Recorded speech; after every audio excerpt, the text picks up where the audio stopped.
This is a good place for Native Americans because it involves a lot of spirituality cultures. My whole life is totally changed because of Amity. I think the Creator, God, led me to this path.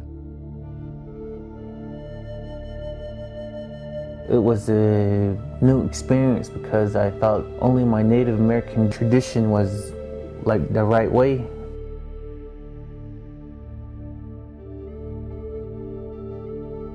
What's helped me the most is just being open and being honest, not having to be worried about being judged or criticized, because everyone here's, has their own stories too.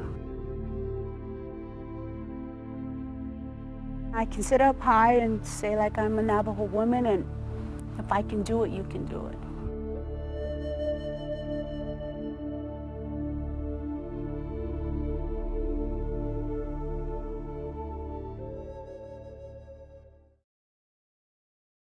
I am from the Navajo Reservation, place called Lucajigay, Arizona. I am a Navajo Dene from Whippoorwill Springs. I am 29. I'm from the White Mountain Apache tribe. From the Pasco Yaqui tribe. I'm 42 years old. 24 years old. I'm from Kayenta, Arizona. I'm Navajo.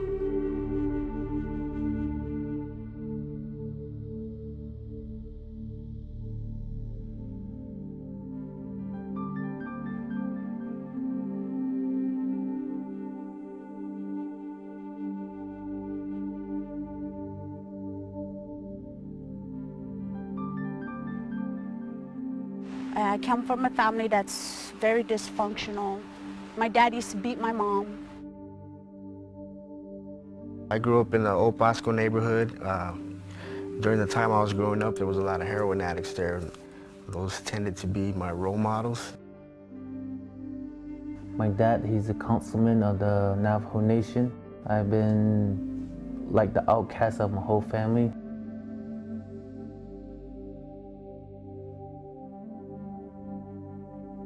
What I went through, I didn't want it to happen to my kids, but it was leading that way.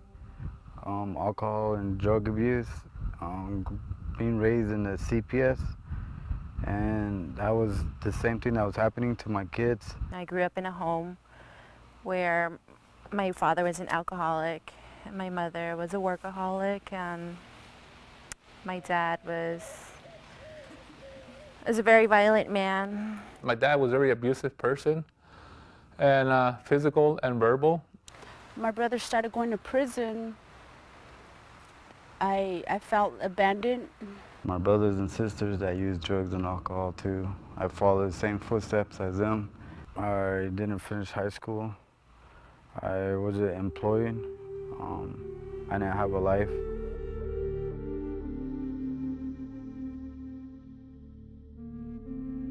Growing up, I had no feelings for myself, no feelings for anybody. It's like it was normal. I grew up in a childhood full of domestic violence and just seeing violence between my father and my mother, and then my father and my older brother. A lot of people out here, they don't talk about their problems or their feelings. They just hold them in and explode when they're drunk.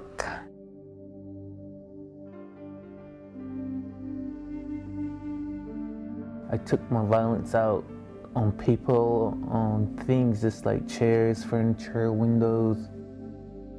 I started hanging out with gangs, and I started just getting out of hand.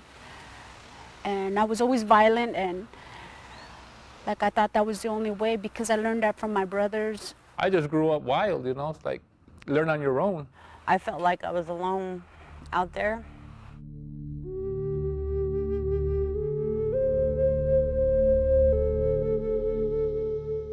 With my violence, it was something that haunted me, that I had bad dreams about, that I went into my alcohol, to my drugs, just to hide from that guilt, that shame.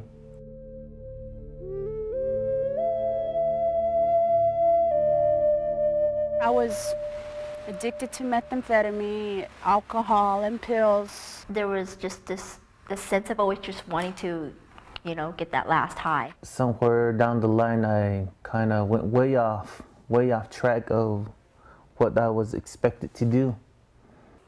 It wasn't fun doing the drugs and everything, trying to hide all that pain, trying to get everything out of your head, trying to erase those memories, trying to just forget about all of it, When I ended up in Amity, I had just barely came out of the hospital and almost lost my newborn child, and so I guess that's where I was at. My life was a mess. That's when I decided to do something different with my life. Decided that, I needed help.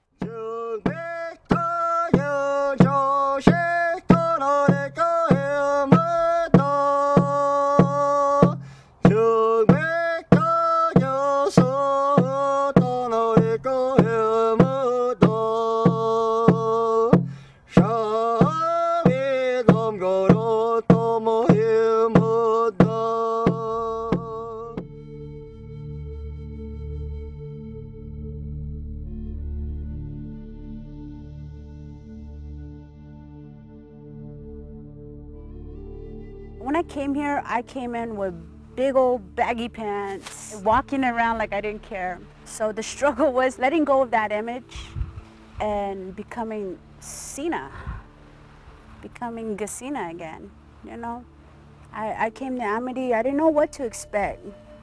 I came to Amity from a safe house in the White Mountains. I was in a really bad abusive relationship for the past 3 years. And before I came to Amity, I was on a run from probation and CPS.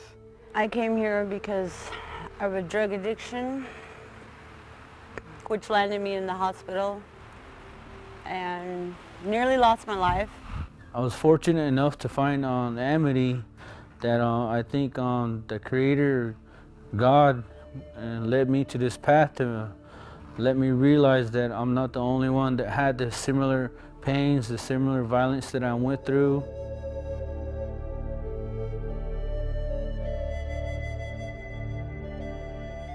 Being with Amity, when I first went in and stuff, I wasn't able to talk about a lot of things,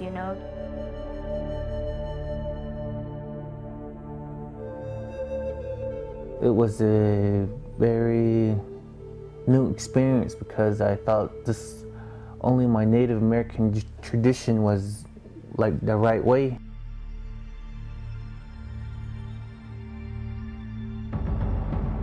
I had a difficult time dealing with different nationalities because all I knew was living on the reservation and the native way of life. So it was like a big culture shock when I got here. Like the first day I came in here, one of the girls that I grew up with as a child, she was here, and so that made me feel safe, I guess you'd say, safe, that there was somebody else here from my reservation and not just me, like I wasn't in this alone.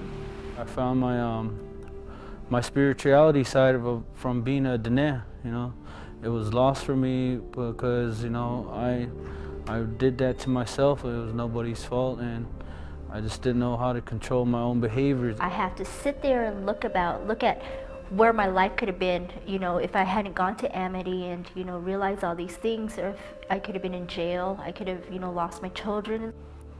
Just my first time asking for help. Using as for 31 years, it's not, I didn't think it was possible to clean up. And now that I'm doing it, it seems a lot easier, especially for being here at Amity. It seems like it's a school to me. This is like a college level of schooling, of life teaching of life. And I'm very fortunate to be a part of this program. The first 2 weeks of it was kind of tough, but I had to learn how to trust others, and I had to let others in my life to help me guide me into a better direction. There was a lot of work that needed to be done. A lot of things in my story that I was ashamed to talk about. A lot of things that I didn't want to talk about. But when people started pushing me to talk about it, when I started hearing about other people's story and like, wow, she can say this, like that same thing happened to me. So it just made it safer for me to speak on it.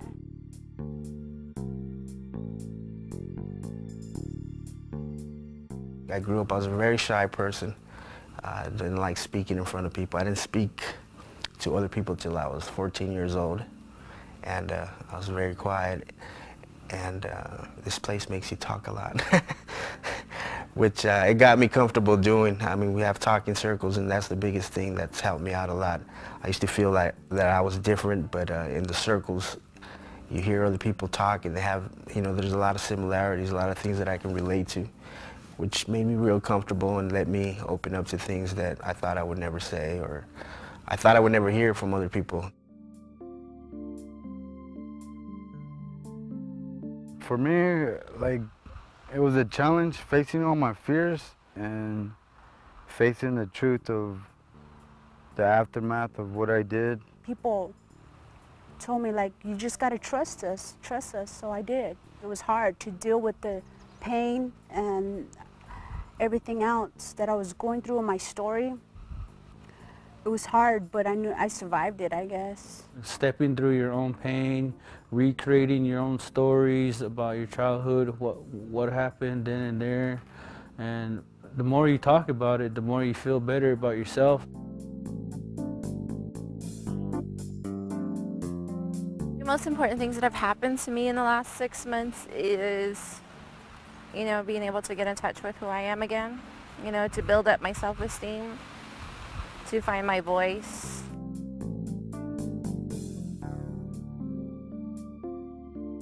All that hurt, I kept it with myself. I bottled that thing up for 23 years.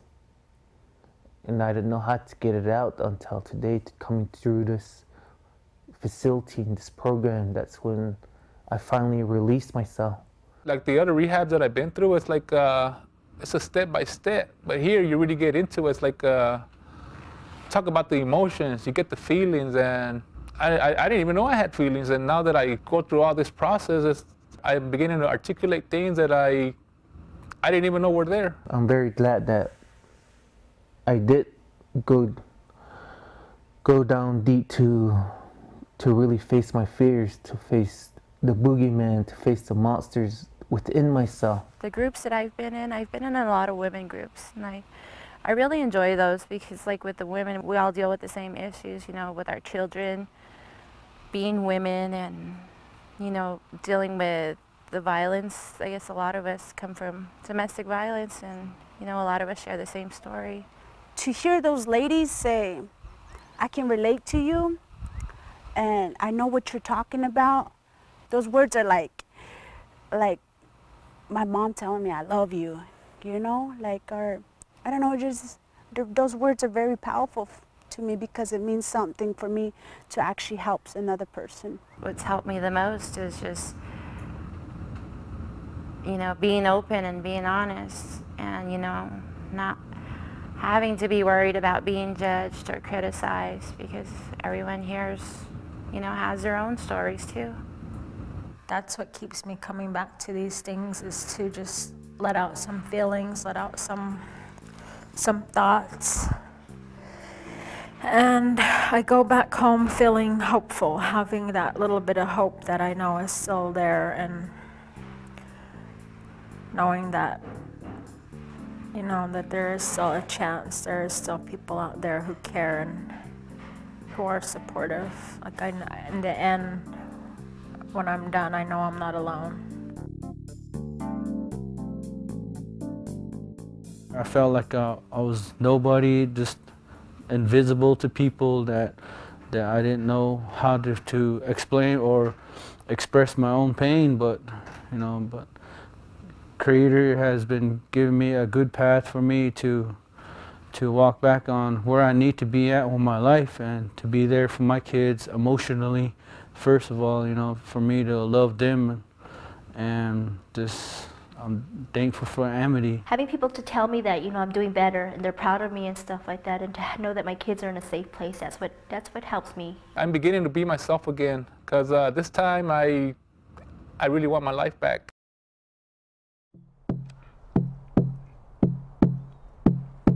Way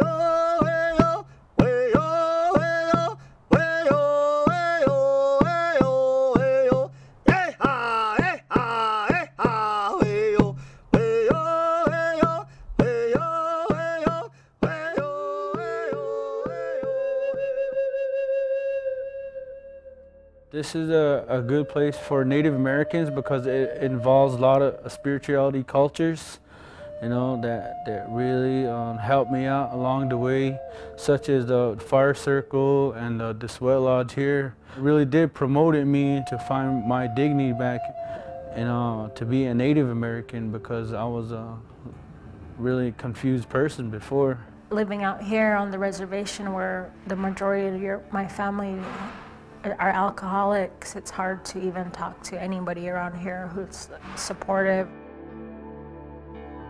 Growing up on the reservation, it's always been taught to us that you don't talk about certain things that happen in the home, you know, like that's our business. It's no one else's business, it's just our own. The good traditions I've learned are just like how to be at one with yourself. And somewhere along the line I lost that, you know, and how to care for one another. It feels like I'm in the right community to express myself as a Navajo, and to meet other cultures. It feels good that, you know, that our people are not the only one that suffers through these addictions and pains. Our teaching, the Navajo teaching, it was in a circle, just like what we do in this community. From the rebirth to the death, it comes from the same door, and that's what we lost, coming from generations to generations. I go to the sweat lodge like a lot, and that really just helped me out to be myself again, you know, like to the person that I was before when I was like, you know, a child, and I lost that. When I first came here, there was only three Navajos here. And I was like, wow. And so automatically I was like, hey, what's up? Where you from? You know, what's your clan? And just to find somebody that you were comfortable with. Later on down the road, there started becoming more natives coming. And I started learning different things about different natives, you know, the Hopis, the Pimas, you know, the Yaquis. It feels good to know, to have a piece of somebody else's culture, to know somebody else's culture. So it just gives that much respect to different natives.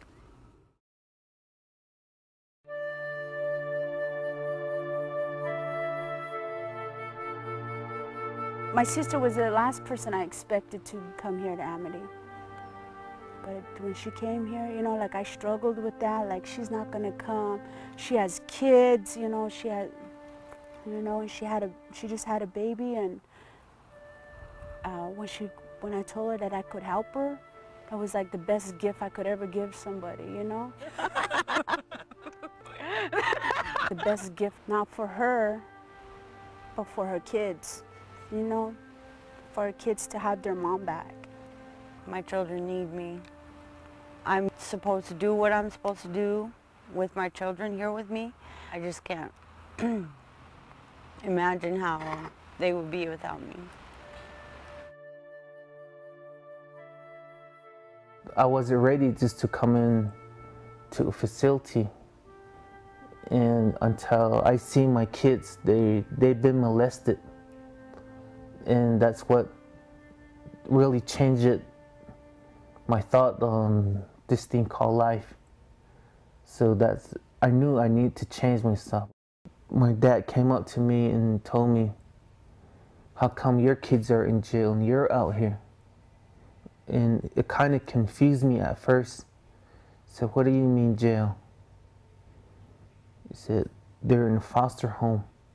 It looks like a jail. They can't go outside by themselves and go enjoy kicking a football or playing catch outside. And you're out here and you think you're having fun, and they're suffering for your pains. My family's just waiting for me to get myself situated and settled down. Then they'll be more than willing to give me back my children. I think it had to be like, you know, getting support from my family.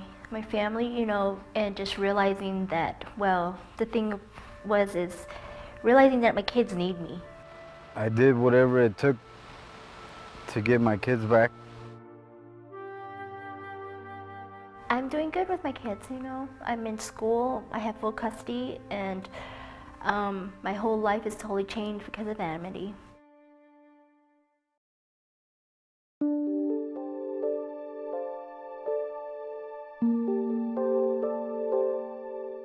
I'm thinking about staying out here to be closer to my sister and just to live a normal life and be happy. Right now, I really enjoy working with the women in the community, and I'm kind of like toying with the thought of actually becoming an apprentice and beginning a career here at Amity, with Amity, you know, just so that I can make a difference in other women's lives. People are not used to seeing me the way I am right now. And maybe from them seeing what I'm doing now and keep it going on, you know, they'll know that things do work if they keep it going on. I want to take this program with me and really apply it at home instead of just stepping out of these arches and just forgetting about everything I learned. I want to take this home and really apply it in my near future. I'm going into the counseling field, you know, in school right now, so it gives me a chance to remember, you know, a refresher on how to relate to people, talk to people, and what the tools that I actually learned from there, you know, that helped me, you know, it'll help me better understand what I'm trying to go into in my field. Today I just feel better, you know, I feel better about myself, with a little bit more in confidence, and my intentions on being is to go back home, to be with my kids, to be with my family, to be a respectable person. I know I will get where I want to be. So far right now, this is where I want to be. Where am I going in life? Like, I want to continue to be here at Amity for as long as they'll keep me, and just continue to help people. I really enjoy going back to the reservation, and I like it when like my people from the Navajo Nation come and say, wow, look at you, you know, like you become a different person.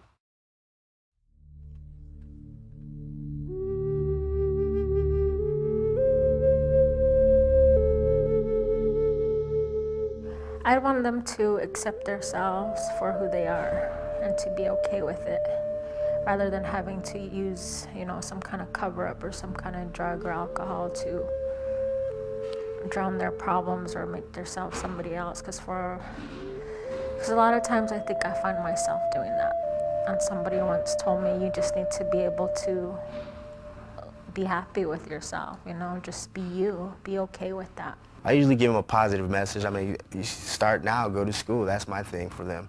You know, keep pushing and stuff. And I try to tell them about sports. And like, I'm a really good sports fan, and I love sports. And that's my thing, that I try to get them to go to the gym and do all kinds of stuff. The greatest thing is that I've found just coming out and realizing that I'm actually smarter off of the drugs and stuff. You know, my brain's more there. My life is more stable.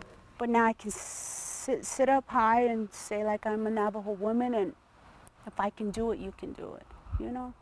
Like, I've struggled and I've struggled.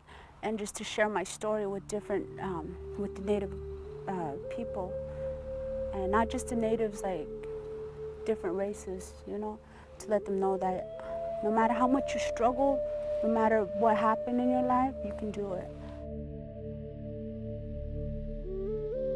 From what I've been through, there is hope. I'm here and I'm doing this, and you know, if I can do it, anybody can do it.